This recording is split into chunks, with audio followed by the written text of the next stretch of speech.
welcome to the Brown Paper Bag series. I am with your co-host, Mr. Kola Brandon. Thank you. I'm here with your host, Mr. Brandon Lewis. And today we have Shemida J with us. Let's see what's in the bag. Do the honors. Alrighty, I'm nervous. Alright. Acting. Okay. So the topic of discussion is this idea behind acting white. All right, and I can go first. Yeah. So when I think of the term acting white, I think about some research studies that I've looked at from.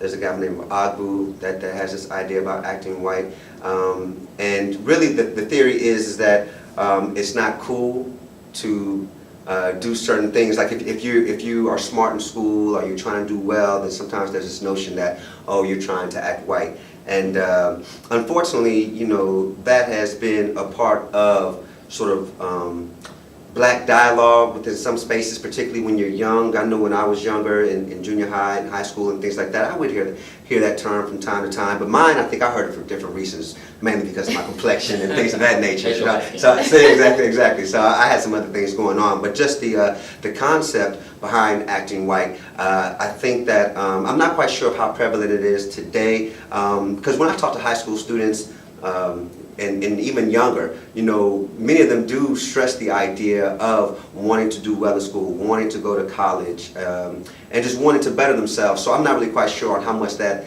theory holds today, how much weight it holds today. But if it still is out there, then I would tell you to dismiss those ideas and always try to achieve your dreams. Just be yourself. You don't have to act like anything. Just be yourself. Correct. I agree 100%. I kind of have a similar outlook to what that word means to me.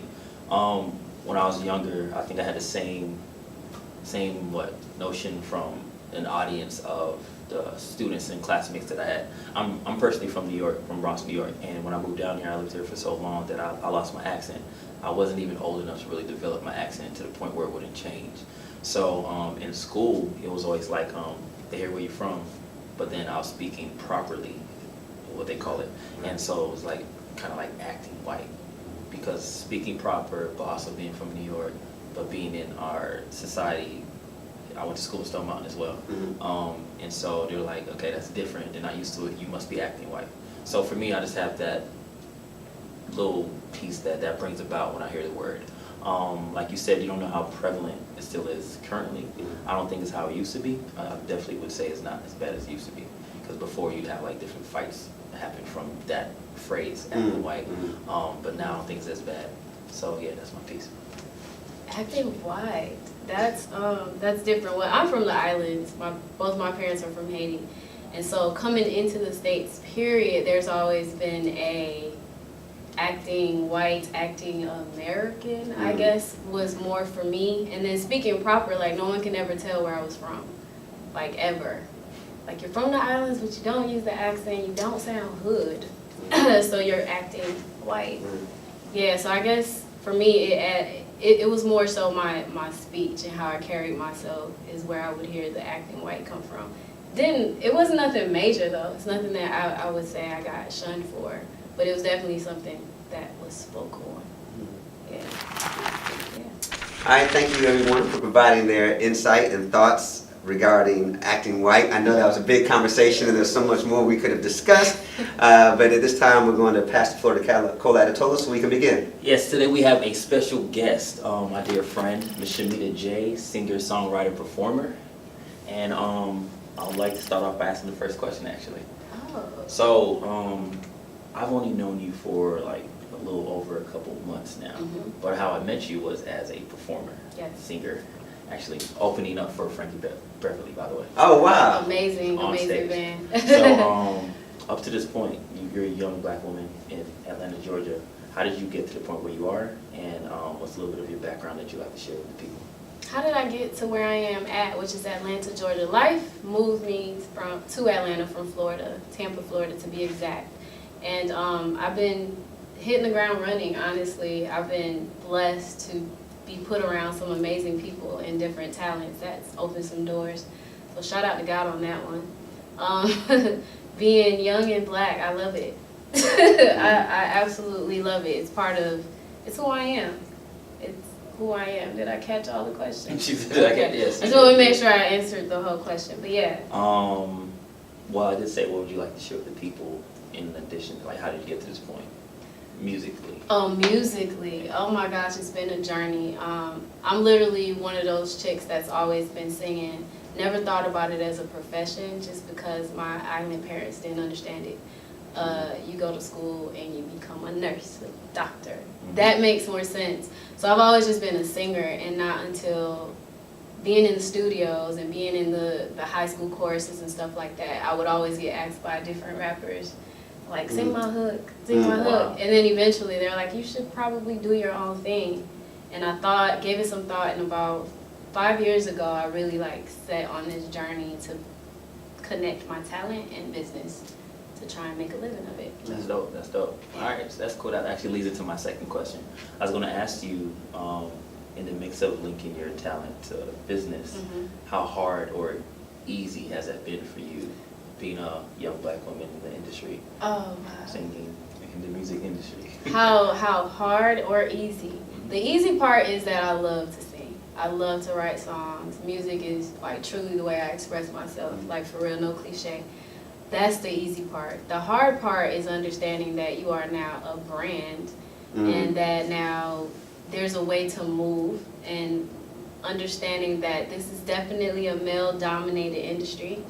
Knowing how to be in a room with other people that can potentially open the door for your future and get them to see you for who you are and the brand that you can be.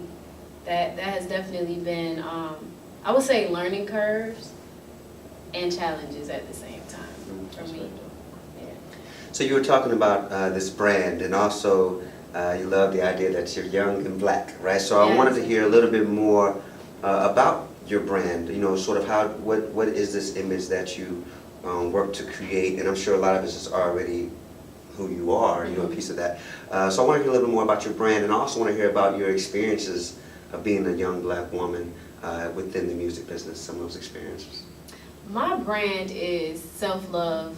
That's the basis of it. I will never tell anybody what to do, but I definitely promote to stick to what you don't want to do, if that makes sense. You don't know where your journey is going to take you, but you can always set a line in the sand that you will never go across. And I think understanding that and promoting that, this is Shemida, this is where I will never go, but I'm excited to show you where I can go. And I want other women out there, young, black women, all of the women actually, to be able to take that too, be able to say no when no means no, and then allow yourself to use that as your foundation so you can go where you want to go. And so with the black woman perspective, do you think that, have you been asked to do certain things or asked to step over that line? Do you think that some of that was caused from your racial background / sex, gender? I think, no, not so much. Some of it is just individuals being, individuals. Peer pressure is real. It sounds cliche, but peer pressure is real. Cliques are very real. And certain people will expect you to do certain things around a certain group, which is why I go back to the draw your line in the sand, and that will determine what doors you actually go through. Because once it feels against your moral code, stop. Yeah, I wouldn't say that was more of a young black woman thing. That was just a person in the industry thing. I'm sure all races have experienced that to some degree in this industry. Yeah. That's real. That's crazy. It kind of leads into my other question as well. You said you're all about women empowerment. Yes. Yes. As you see in today's society, there's a big feminist action or activity movement going on. How would you separate that movement from women empowerment? Going back to self-love, I think for me, empowerment starts from within, being sure of yourself, loving yourself, and acting on connecting with your purpose. I think, all right, so in this order, you love yourself, you know who you are, then you're able to act on your purpose. To me, that's what self-empowerment is, getting to the highest level of yourself that you can possibly get to during your time on earth. Feminism, I don't follow a lot of feminist movements, so to speak, because I think sometimes the self-love part gets left out. I would agree. Yeah, so I wouldn't categorize myself a feminist. However, I can relate to everybody who doesn't want to love themselves. Right. Do you think a part of the movement, though, behind feminism, do you think that self-love is a part of, because I have self-love and self-worth for myself, that I'm going to push harder to fight for equity and equality? Do you think that self-love could be a part of? I definitely do believe that. Like, equality is important. You know what I mean? It's definitely, essentially, that's what we're fighting for. However, being that I am not the most educated on all those movements, I want to be able to stand for self-love. Right. And I can fit into everybody's Because movement. feminism has sometimes some of it gets ambiguous a little word and things like that. Right. So you promote the self-love I concept promote because the it's easier to- self-love. Right. not just because it's easier, it's what I believe in. No, I'm saying easier to relate to people. When people hear that, there may not be that negative connotation that's attached with it, like there is with the word feminism. Right. So, Right. Okay. So I have one thing. That was my question. That was a clarification. All right. Shout out to all the women. by the way. Exactly. Like, All the women, don't yes. stone me. I believe in every. Don't stone any of us. Don't stone. I mean, I definitely support any progressive movements. Absolutely. You know what I mean? Like, it's.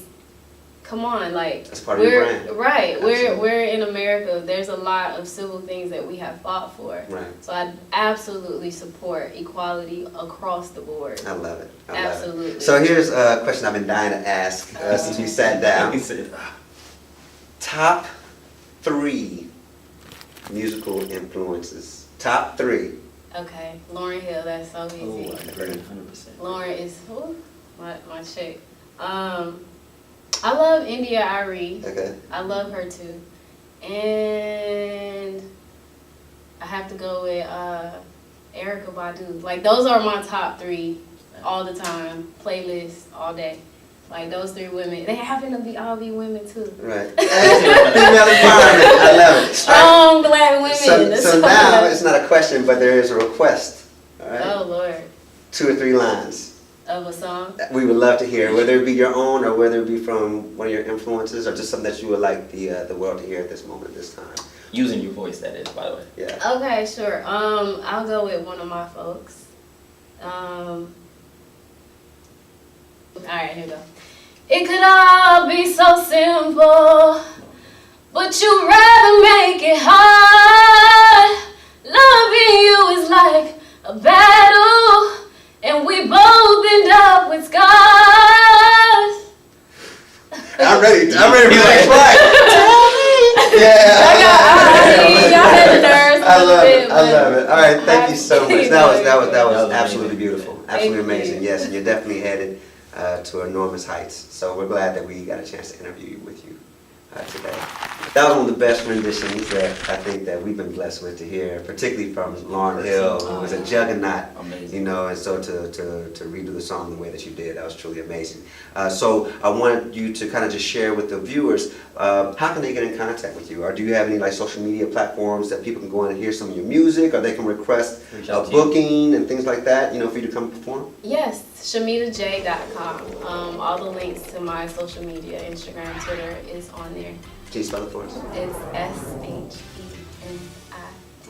SHEMIDAJ. All one word? .com. It's all one word, no space, nothing's just Shemida J, the letter J, Okay. .com. All right, excellent. All right. And now it's time for the book of the week. Normally during this segment, we like to ask our guests any book that you recommend for the people, a great read or something that you're learning from personally. So do you have a book of the week that you recommend? Yes, I do. The 7 Laws of Spiritual Success is the one for me. It's a really, really good book. It really helps you set a foundation and something to aim towards. So, Y'all pick it up. It's a really good book. did you finish reading it or? Oh, I've read you're it in the several process? times. Oh, wow. Oh, Yeah, I read it several times. With each leveling up, I read it and then go back over the laws and see how I measure up next to them. 7 Laws of Spirituality? Yes, All right, make sure spiritual success. Yep. 7 Laws of Spiritual Success. Make sure you pick that up. And thank you so much from Brown PaperBag. Yeah, Thank great you pleasure. for Thank you so having much. me. You guys thanks Tune for in next tuning week. in. Make sure you tune in next week.